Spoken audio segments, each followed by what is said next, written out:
Bien, amigos, seguimos en Redes y Poder. Estamos ahora con Giovanna Prialé, y es presidente de la Asociación de AFPs. Giovanna, buenas noches. Buenas noches, Alfonso. Muchas gracias por la invitación. Te hemos visto en los titulares del periódico con una noticia que a muchos les va a provocar más información.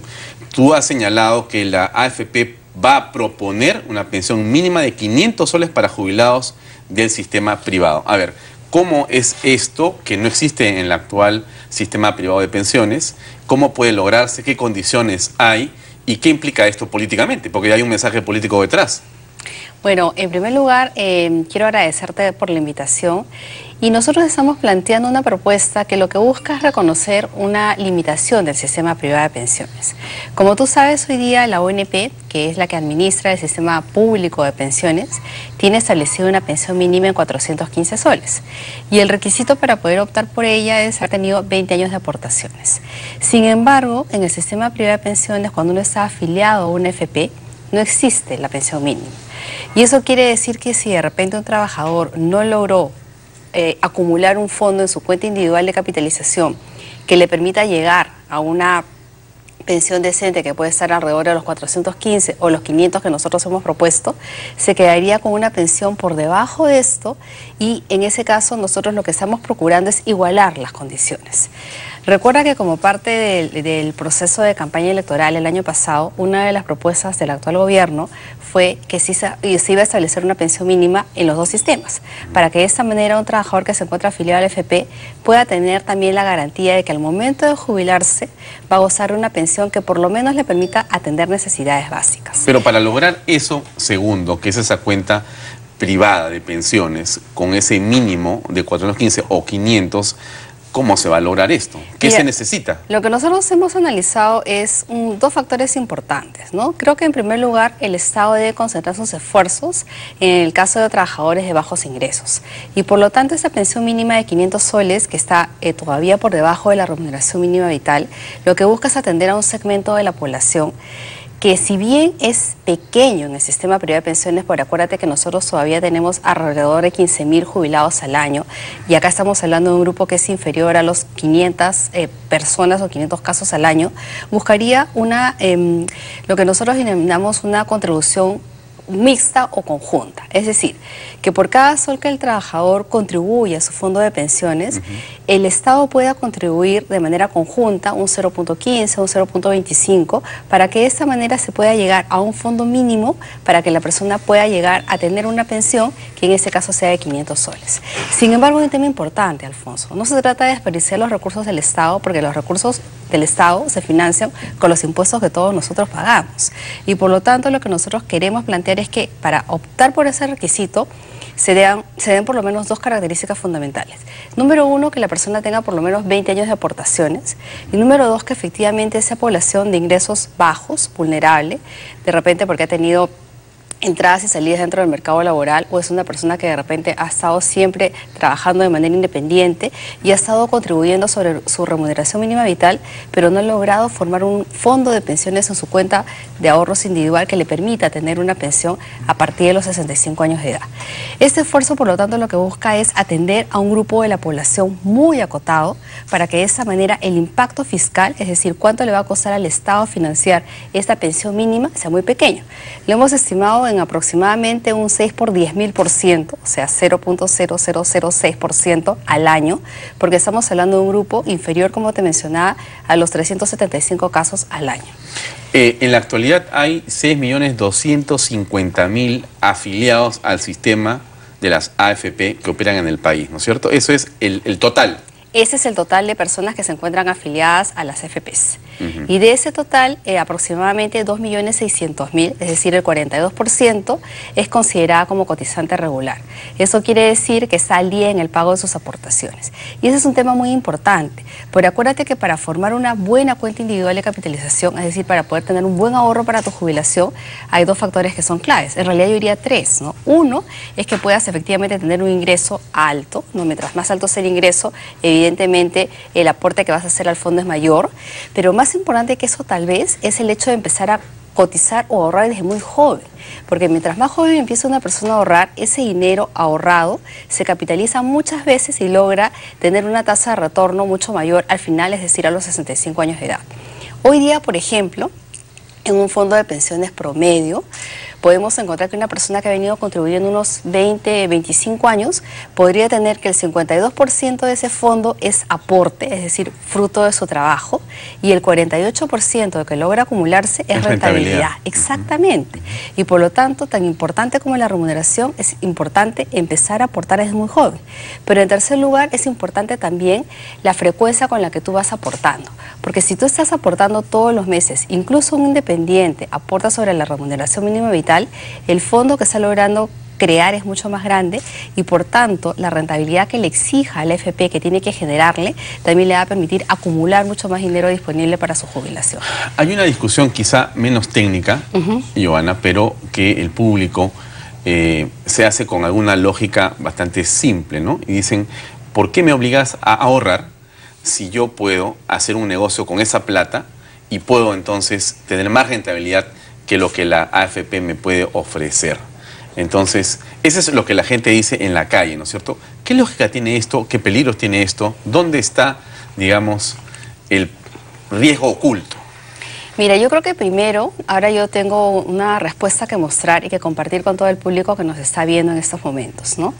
Si nosotros revisamos la rentabilidad del sistema privado de pensiones desde su creación en el año 93 a la fecha, la rentabilidad del sistema privado de pensiones ha sido del 12% nominal anual.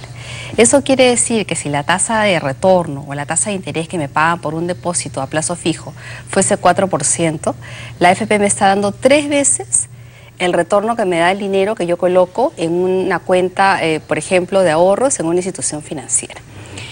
La AFP ha logrado en ese lapso de tiempo tener la mayor rentabilidad de cualquier instrumento financiero o comparado con cualquier instrumento financiero disponible tanto nacional como internacionalmente. Y eso es un tema importante. Entonces ahora tendrías tú que poder encontrar un negocio o una actividad que te dé un retorno superior a ese 12% y que además te proteja de los riesgos en los cuales tú vas a incurrir. En ese caso, el riesgo de la longevidad y el riesgo de la rentabilidad, porque la propia AFP es la que está administrando los recursos en la calidad de agente fiduciario, porque tú le das tu fondo para que te lo administre, y el riesgo de longevidad, porque ese fondo que tú vas a lograr acumular debe servirte para tener una pensión desde el momento en que te jubilas hasta el momento en que tú fallezcas. Y en el caso de que tú fallezcas, tiene que otorgar pensiones de sobrevivencia para tus descendientes. Entonces, yo creo que es importante que las personas tengan toda la información disponible y por eso yo te quería compartir además que nosotros estamos trabajando muy fuerte, no solamente en la reducción de comisiones, que ya se llevó a cabo en la tercera licitación de diciembre pasado, donde se ha notado una reducción del 52% en la comisión, sino en trasladar información al consumidor. Entonces esperamos a partir de febrero lanzar un estado de cuentas o de repente un estado de proyección de pensión que le permita a las personas mirar cuánto es lo que espera conseguir si es que sigue aportando como a la fecha en su AFP y cómo podría incrementar esa pensión a través de repente de dar aportes adicionales como 50 o 100 soles mensuales para que de esta manera la persona vaya construyendo de manera ordenada cómo quiere administrar sus finanzas para tener no solamente los activos fijos que necesita en el corto plazo, sino también un monto de ahorro disponible para que a partir de los 65 años de edad pueda vivir con tranquilidad. Ese 12% de rentabilidad anual al que tú te refieres en los últimos, de promedio, es una cifra, bueno, yo creo que es sorprendente para muchos. Yo creo que las personas que nos están viendo, como el Perú, tenemos pues mucha incredulidad sobre todo. Van a preguntarse si estás bien segura de la cifra que estás dando, porque suena una cifra muy importante. 12% de rentabilidad nominal anual en promedio en los últimos, ¿cuántos son? ¿15 años? Desde el año 1993. 2016. Veintitantos años, entonces. Así es. Ya. 23 años. 23 años de rentabilidad a 12% anual promedio. Entonces quiere decir que si yo puedo no solamente contribuir a través del porcentaje que me descuentan de la planilla para la CFE, sino yo debería hacer aportes. Y de eso es lo que está ocurriendo actualmente, ¿no? Si tú revisas las estadísticas, se ha producido un incremento bastante significativo en los ahorros voluntarios sin fin previsional. Porque en el caso de un FP, yo contribuyo de manera obligatoria si soy trabajador dependiente o si soy independiente de manera voluntaria para mi pensión, pero también existe el ahorro voluntario. Y en el caso del ahorro voluntario se puede hacer con fin previsional, que es para aumentar mi pensión, pero también puede ser libre para que yo pueda realizar retiros, que son 3 o 4 al año, para que yo pueda utilizar ese dinero para de repente dar la cuota inicial o complementar la cuota inicial de la casa, dar la cuota inicial del automóvil, o colegios, de repente pagar el colegio, la universidad.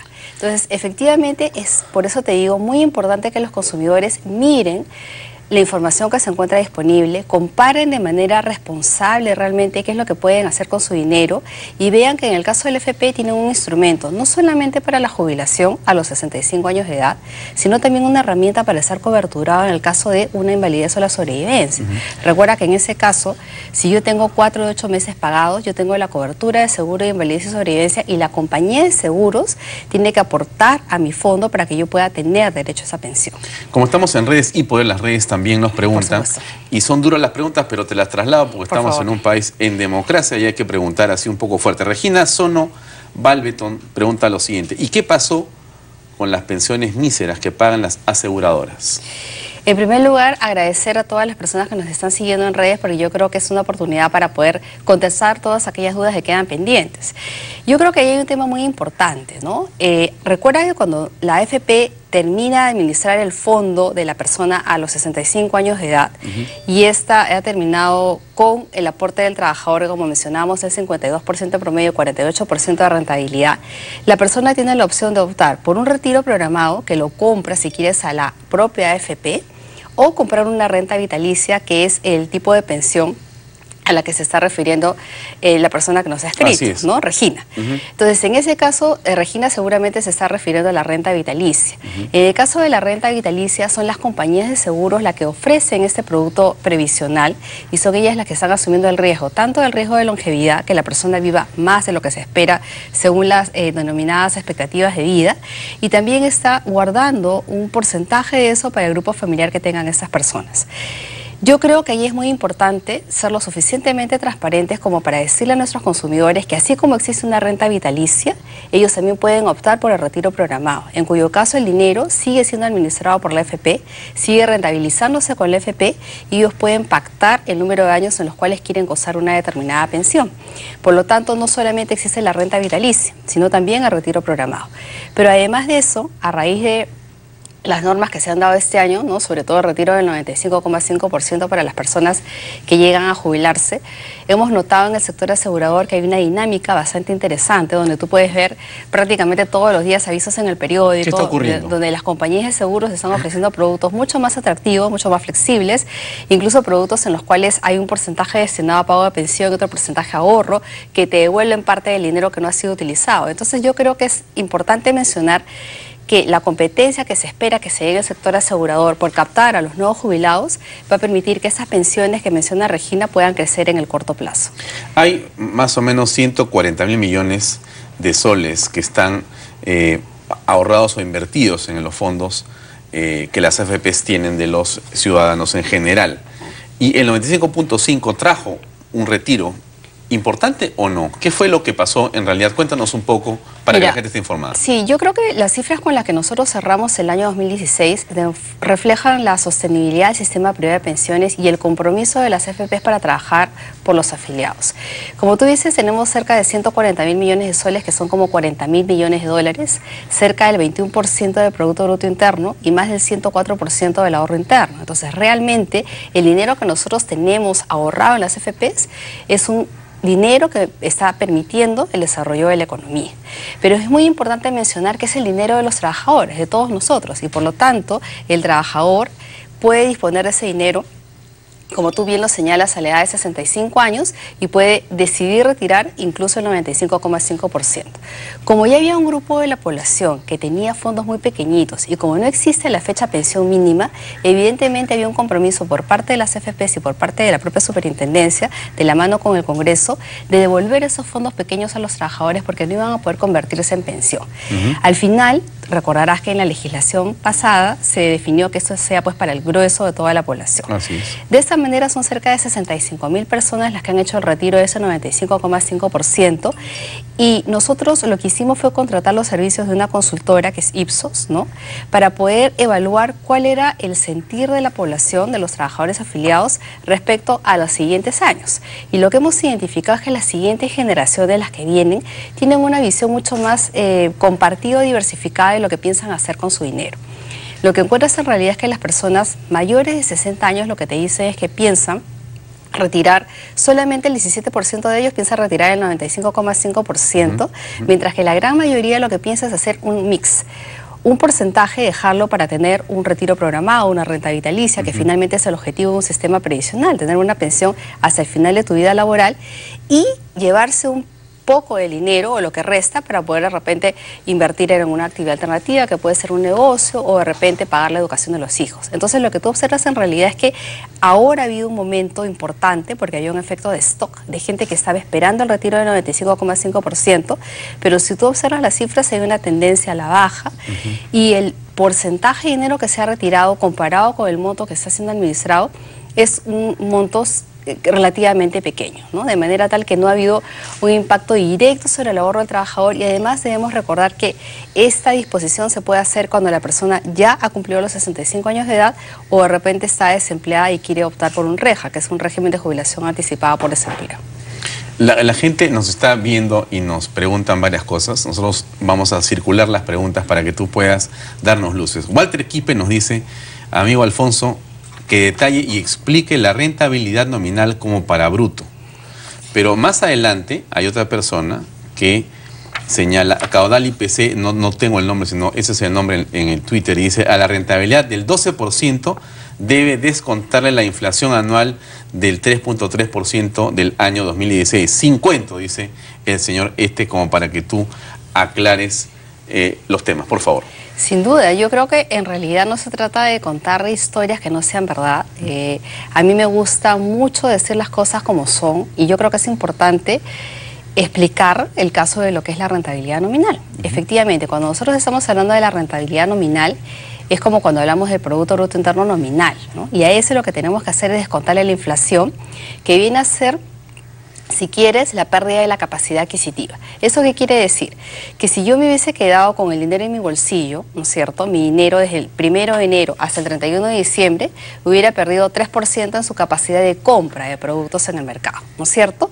Entonces, cuando nosotros hablamos de rentabilidad nominal, si lo que queremos es aproximarnos a una rentabilidad real, podemos buscar esa fórmula que es quitarle a la rentabilidad nominal el incremento de los precios asociados a la inflación, que en ese caso ha sido 3%, con lo cual tendrías una rentabilidad real de 9%.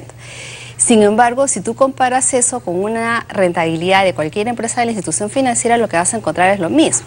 La rentabilidad que te ofrece una institución financiera, es decir, la tasa de interés, es nominal. Por lo tanto, ese 4, ese 5, ese 6%... También hay que quitarle el 3.3 de inflación. Exactamente, tendrías que quitarle ese 3% de la inflación para poder hacerlo de manera similar y que sea comparable, ¿no? Y por lo tanto lo que nosotros hacemos es comparar dos instrumentos financieros en igualdad de condiciones. Si las vamos a comparar de manera real, diríamos que la rentabilidad real, quitándole la inflación, sería 9%, mientras que una depósito a plazo fijo podría ser alrededor del 7%, le quitas el 3% de inflación, tendrías una rentabilidad real de un 4%. Otra pregunta interesante de Milton E. Perales D. Dice lo siguiente: mi padre ya es pensionista y cobra $70 aproximadamente como pensión. ¿Él también tendrá derecho a una pensión mínima? Mira, ese caso de Milton, del papá de Milton, es uno de los casos en los cuales nosotros tenemos las consecuencias de haber hecho una reforma sin haber tomado en consideración, primero, la importancia de tener una pensión mínima que proteja a todos esos trabajadores de tener una jubilación, una pensión o en realidad un ingreso que ni siquiera podría ser considerado pensión de $70, ¿no? Y por lo tanto, nosotros estamos realizando un estudio para mapear precisamente todo el conjunto de esa población, cuáles son las razones por las cuales han llegado a este tipo de ingreso, que pueden ser varias. Puede ser el caso de un trabajador que de repente se afilió, no tramitó su bono de reconocimiento, el caso de un trabajador en el que de repente no ha habido un pago o aporte por parte del empleador y el empleador se quedó con el dinero y no lo aportó, o un caso como por ejemplo podemos observar que ocurre en el que un trabajador, sobre todo del Estado, tiene dentro de su boleta de pago un porcentaje muy chiquito de remuneración y el resto todos son aportes adicionales.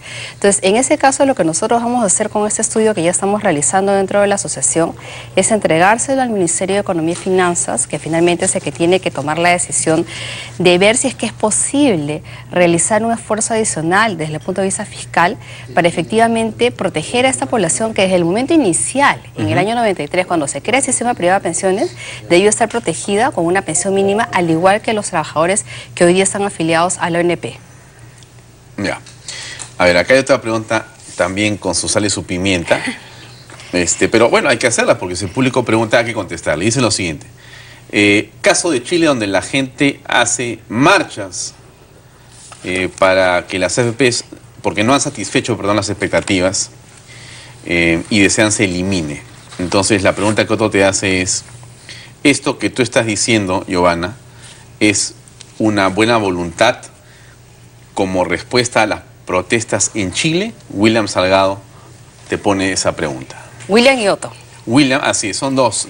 Por un lado está, se llama GMO, Guille. Allá. Guille pregunta Guille lo primero, y William. ¿no es cierto? Ajá. Y el señor William Salgado pregunta lo que te he hecho, si esto que estás haciendo tú, que es una iniciativa proactiva, es una respuesta a lo ocurrido en Chile por el temor seguramente a que no pase lo que está pasando en Chile.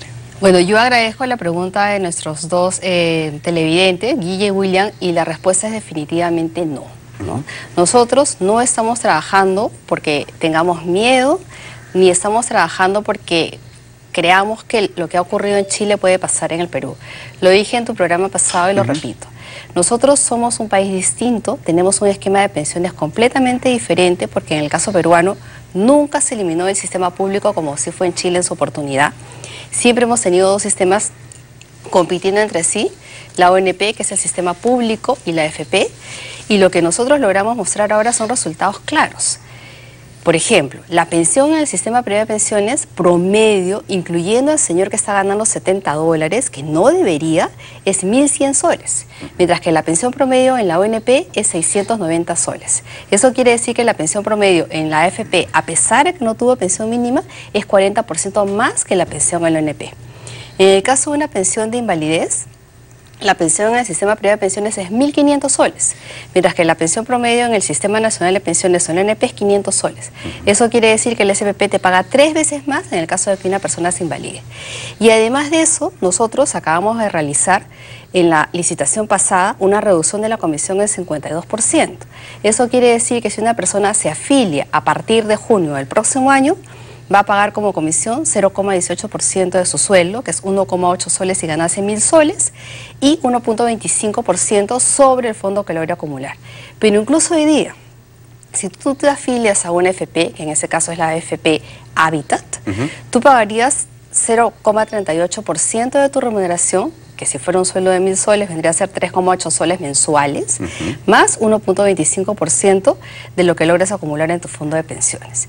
Entonces, nosotros estamos trabajando muy duro para hacer un sistema competitivo, para hacer un sistema que le ofrezca al trabajador la posibilidad de contar con una pensión realmente acorde con sus necesidades y que le cueste cada vez menos al trabajador, porque lo que buscamos es precisamente ofrecer una oportunidad de inclusión a esos 12 millones de trabajadores que hoy día no tienen cobertura ni en el sistema privado de pensiones ni en el sistema público y que no tienen por qué encontrar en la comisión una barrera a la entrada. Por el contrario, la comisión tiene que ser lo suficientemente atractiva como para que el trabajador vea en el sistema privado de pensiones una oportunidad. Y por tanto yo quiero responder a Guille y a William, que de ninguna manera nosotros estamos siguiendo al modelo chileno. Y es más, hay un estudio, que es el último estudio que ha realizado la OSD, a donde nosotros queremos participar o formar parte en el 2021, donde muestra que efectivamente en los países en los cuales había esquemas de reparto, hoy día la gran mayoría de ellos han migrado a tener esquemas de capitalización individual porque los sistemas de reparto son fiscalmente insostenibles. Y por lo tanto yo invito a nuestros dos amigos para que por favor revisen que es el último reporte de pensiones, o para que revisen pues mi blog, porque yo escribo un artículo de opinión, ¿no es cierto? ¿Cómo se llama tu blog? Yo escribo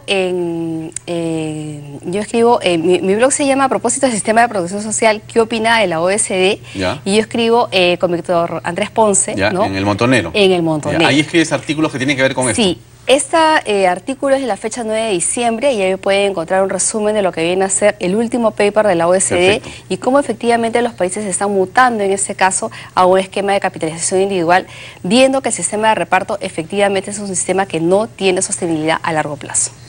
Muy bien, Joana. Es una pena que el tema tenga que cortarse por el tiempo.